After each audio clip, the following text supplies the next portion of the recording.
Hello and welcome back to another episode of the St. Francis Youth Podcast, the podcast where we have a go at discussing the topics chosen by you.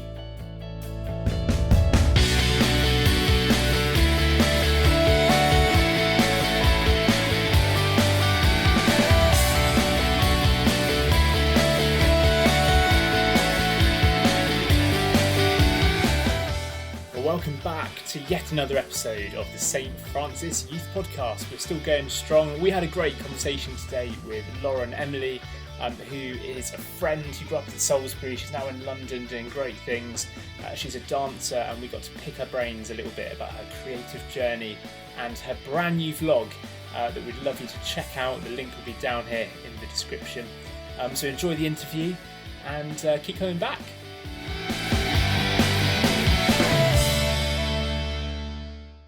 Hello, welcome. Welcome, Lauren. You're down here for me. I don't know where you are for everyone else. But welcome to anyone watching or listening. This is the lovely Lauren, who is a dancer and YouTuber, I believe. And yeah, we've got you here today to talk about dance and faith and all sorts of fun. Yeah. But as we do with all of our guests, we would like to start with some very philosophical quick-fire questions, which I have here. So, question 1. In your opinion, what is the best pizza topping? Oh my gosh, I love olives on a pizza. Ooh, I know that's really controversial. interesting. That was my gut thought. Healthy. KFC or McDonald's? KFC. Ooh. If you could eat food from only one country for the rest of your life, which country would it be? Israel. When I went to Israel, I was all over the food. Middle Eastern, yeah. Ooh, I don't know. I'm giving you my gut answers right now. Gut answers. And then Thea has some. What is your favourite day of the week? I'd say a Sunday. Church and chill. Relaxation. Tea or coffee? See, I used to be tea, but now... Okay, I'm going to say tea. I feel like I'm committed to tea. I do like coffee, though. What is your favourite way to eat a potato? As in, like, as a chip, as a crisp, as a baked potato, as a... anything. I think wedges. Potato wedges with some mayo. Mm-hmm. Yeah. That's a good answer. One movie that's in your top 10. Oh my gosh, I'm really not a film buff, but I love. Okay. Oh no, the pressure. Black Panther, good film. Oh, Marvel. good choice. Good I'm choice. writing Marvel now. Have you got a favourite Bible verse? Oh, I think at the moment it's be transformed by the renewing of your mind. I can't remember where that one is actually. What's that? Romans verse? 12 verse 2. 12, yeah. Good one. Ooh, Romans 12 Good verse. effort. And who are your influences? Influences. I know it sounds cheesy, but my friends, I have a couple of friends, Sarah, Amankwa, Cam. I am really influenced by my friends, I think. Other creatives, other Christians, that I've really learnt a lot from, and have just really helped me in my walk with God. Trying to think of anyone more well known. It's good. These are things I'll probably think of like after. And I'm like, oh, she's that person. That's all right. Don't worry, they're great answers. My friend. Last one is your favourite dance move to pull out at a party. This. Oh, it's strong. It's a good one. I just take Nick as well. I don't like to be too serious, you know. Nice. Lauren, I am terrible at dancing, and I'm in a Zoom call with 3 of you. Could you teach us a Zoom dance, if there is such a thing? Okay, here we go. 1, put your arms out in front of you. Yes. 2, make a little box. Close it down. Yes, like a sandwich. Open it up. And then we're going to do my favourite move.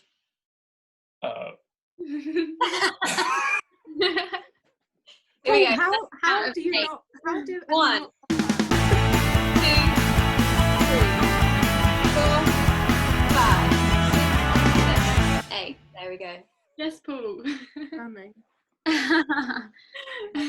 That one. Thanks for that. That was great. I can now pull out a dance move at a party. Dance. Need to do that before. Dance now. Next parish party, we're all just stood there going, huh, huh, huh, huh, huh. Exactly.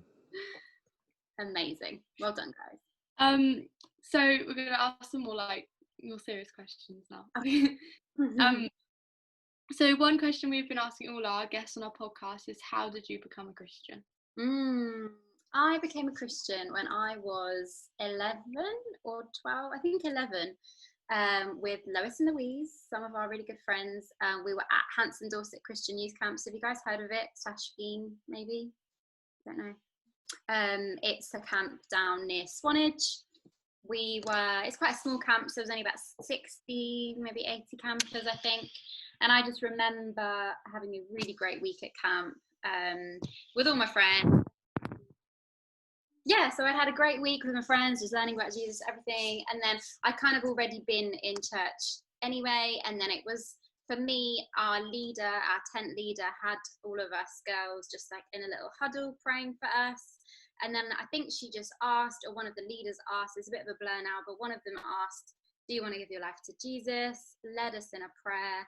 And I just remember saying yes and crying. And I felt the Holy Spirit time just like come upon me. Couldn't control my crying, but I was so joyful. And but yes, so that was my initial give my life to Jesus moment. That's very cool. We love festivals. We're very much a festival group. But it can often feel, I know for me personally, that faith is kind of my faith is strongest when I'm with the group at a retreat or at Soul Survivor, which is one of the places that we heavily go to. But obviously faith isn't just about being at a festival or being with a group of friends. So what, I'm trying to word this in a way that sounds professional, but I just can't. So for you, how does your creativity and your dance connect with your faith, and how do you keep it through everyday life and stuff like that? I think community of like-minded people. We definitely need people. We're God made us to be with people and to do life with people and to encourage us as well. So when I moved to London when I was 18, I met a group of amazing other Christian dancers and just have been doing life with them ever since, really. And we just really encourage each other in our walk with God. I think church is obviously a huge part, being part of a church that understands your gift and wants to encourage you in that as well, and just good leadership. I just think we need people and that are going to point us in the right direction. I think it's all well and good. We do need to surround ourselves with completely different people and different Christians and people with different passions, but I think we can really challenge and help each other to grow when you have similar passions and kind of giftings as well. You can kind of figure it out together. So what are some of the challenges of being a Christian in your work environment, and how do you overcome these challenges? I was thinking about this when Paul sent it to me, and obviously there's so many challenges. But I think the main one for me that was sticking out is how much it becomes an idol, and how self-absorbed you have to be almost to make it, because you literally have to make it your world.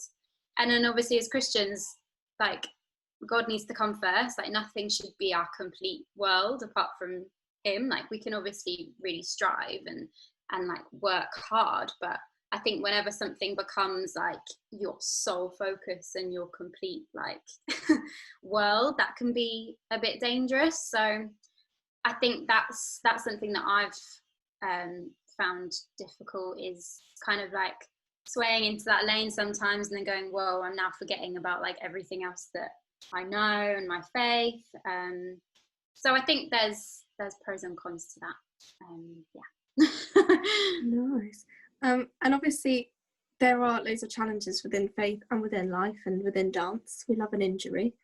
But what are some of the opportunities that you're given, like having a platform and being a performer? What are some of the opportunities within faith that you have? Because obviously you have a platform to spread your faith, but what else do you find?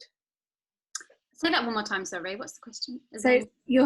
What opportunities do you find, as well as other than challenges, what opportunities do you find within your faith in the dancing and in everyday life? Yeah, I think, well, I guess that's kind of why I set up the YouTube channel as well, because I was like, right, I really want to share kind of the space in between my faith and my dance, and just like telling a story or just sharing and expressing what's the kind of space in between. Then we're in a pandemic, so I was like, right, well, video. So I guess that's where that came about. And then also just like incorporating the arts into church. So like my church has, there's a lot of creatives, a lot of artists there, and we've kind of done events in the past. That's actually how I started going to the church, because they had an event where the group that I was in at the time, we performed there, and then I was like, oh, I like it here. And 4 or 5 years later, I'm still there. So yeah, I think it's about bringing the arts and all gifts into the church, and using that as your platform as well, I guess. That's great, Lauren. I'm just wondering if there are churches that perhaps don't sort of have a kind of creative space. What sort of tips would you have for sort of young people and others that are trying to create that space and to kind of help their churches be more creative? And well, I would say that like we are all creative in just different ways. Some people are more creative in an organizational way, in a music, whatever. That I think we are all creative. So I think it's just about the church coming together and realizing that everyone wants to create, and actually we all want to use our gifts for the glory of God. So I guess if you have a passion, i.e. you guys love dancing, if you were to say, let's have a night where we get all the dancers, all the creatives together, it's just about do what you love, bringing that in and going, can I do this? Can I hold a night or like an hour here? Or before youth, can I, share with you what I love to do? And could I perform? I think it's just about doing something, I guess. And about the church supporting that as well. It's easier said than done sometimes. Obviously, there's just so much that goes on in church life. But I think, we can, even if it's making space once a term where Bible study or youth is off the cards for one night, and we let the night be about creativity. I don't know, things like that, I would guess. That's great, thank you. I'm also just thinking, so I'm just kind of making these questions up now, but just if a young person, so like these guys that love dance, after sort of college, you did some really interesting things that kind of combined your faith and your dance. Can you share some of those and maybe give some tips on sort of young creatives that are exploring options after school? And so I was part of an incredible company called Rebirth, and it was just set up by Christians, and we started performing kind of in church settings first, and festivals and Survivor and things like that, and then we branched out and we're doing more secular events and shows and kind of taking our faith into different contexts through dance. And I think first thing I would say is, because there are still kind of networks and companies around, but I would suggest just hunting down those other Christian dancers, hunting down other people that are like-minded, and actually just like clubbing together and being just even to support each other, but also maybe to work together, maybe to set something up. I would just say, because I know for myself, if I'd have left college and not had Rebirth, or not had that setting to go to, I think I'd be in a very, very different place now,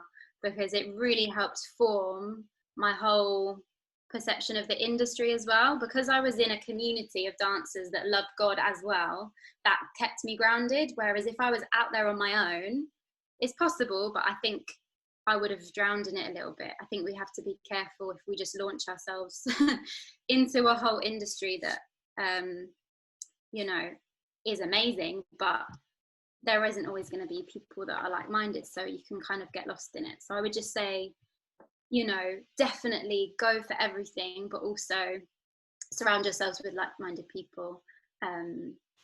You know, I don't know if any of you guys are looking to move to London at all, but obviously they have, like, Hillsong has a massive dance team, and they're all professional dancers as well, but what they kind of come together on is their faith as well. So they meet every Sunday and they dance together and they share their faith. So things like that, just kind of scope out those opportunities as well as industry opportunities.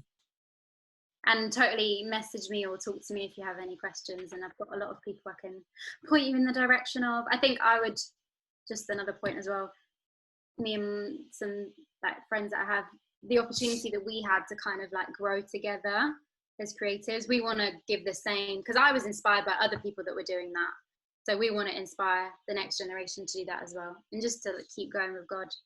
Yeah, that's great, thank you. And so obviously you've launched this amazing YouTube channel, and I'll put links down here in the description somewhere to that, because it's been brilliant. I loved one of your last videos was around goal setting. And just really practically, I wondered if you had any tips, particularly for during lockdown, around goal setting for young people. Yeah, I guess the reason I started the YouTube channel was also part of the lockdown. You know, I was like, right, well, I'm at home for like the next however many months. What can I do? How can I share? So I think about what you're passionate about, and then what you can do practically from home. And then set some little goals. Try not to think about what everyone else is doing, but just think about what you're passionate about, and then think about what resources you have at home, or who can you talk to, who could you like speak to about that to help you get it going, or yeah, and just kind of, I think writing down is always really helpful. So write down maybe like everything that you're thinking, all the things that you'd want to achieve, however big or small, and then pick one and then do that. And then, you know, it doesn't have to be within a time limit, but you might just want to pick one of those things. I would say as well, just try not to get overwhelmed with having to come out of lockdown with this big achievement as well. That's not what it's about, but also, yeah, use the time wisely and just do what you can, I guess, and do what you feel led to do. Yeah, that's so helpful, isn't it? Because it's so easy to be overwhelmed by those things you said, either by the amount of things that we want to do or by like how big they are. So just, yeah, kind of picking one and getting on with it is so helpful. And in that video you say something around like what you do is who you are, and I found that really helpful as well. Do you mind unpacking that a bit for us?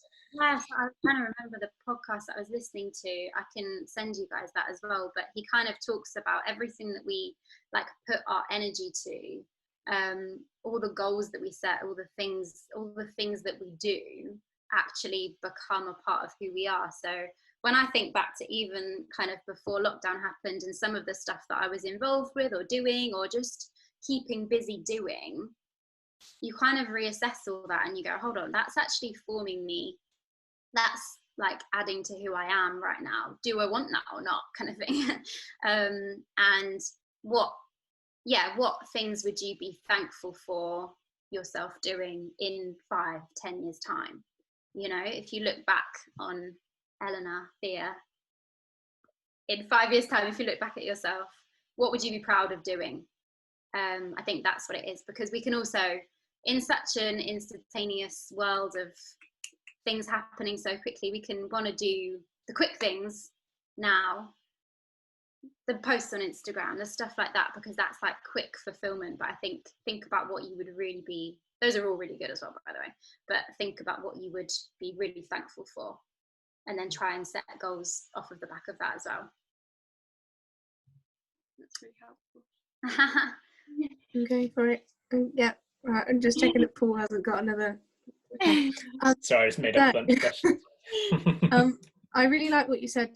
Just a side note, I really like what you said about the whole goal setting thing, because I know at the beginning of lockdown I was someone who was like, right, I'm going to do this, I'm going to keep working out, I'm going to keep my flexibility up, I'm going to do all this stuff, and realistically I'm so exhausted of just being exhausted, of doing nothing. So that's just really good to hear, and I think it's one of those important things we need to keep putting out into the world. But similarly to that, what would your other tips for surviving lockdown be? Whether you are or you're you're barely trying to, what would your top tips be? Yeah, I think routine. Even I say this and I still haven't got a routine. Like I still haven't. I kind of might. I'm someone that likes to chop and change, so I might be like, right, this is what I'm going to do tomorrow, and I'll do it for one day, and then I'll be like, oh, something different. But I think having a structure or routine is really helpful. I am not a morning person. I'm more of a night owl, so I found myself staying up later and then not being so productive in the morning, which is actually fine as well. It's just however you are, but also it's good to be like, okay, I'm going to wake up at this time. First thing I'm going to do, what do I like to do? I might make a cup of tea. Right, thinking about what you know your rhythm is as well. For me, I'm like nothing without a cup of tea, so I'm like, that needs to come first, and then I'll make the bed, clean up a bit, then I'll sit down and do Bible study, or theoretically, you know, just like write. What was working well for me is writing down a structure and actually give yourself timings. Wake up at 8, shower, make a cup of tea at 9, do Bible study at 9:30. Like, give yourself those timings, and even if you don't stick to it, that's okay, but you've actually written down what you're going to do, and it's just things that you want to do and that you know you'll be happy that you've done as well. Because I think for me, if you just wake up and then you flail around and you've just then spent the whole day like pottering, you know, it's which I've totally done as well, but that's fine. But I think what helps is writing down some sort of structure, and just thinking about things that you like want to do at this time, whether it's reading more, going for walks, like schedule those things in so that you do them and then you're happy that you've done them, you know. Yeah, that's very helpful. Thank you so much for being on our podcast. That's all the questions. But it was very helpful, and I know I'm going to take a lot from it, so thank you so much. That's all right, you're welcome. Any other questions as well, just like shoot me a message. Thanks for having me. Thanks so much, Lauren.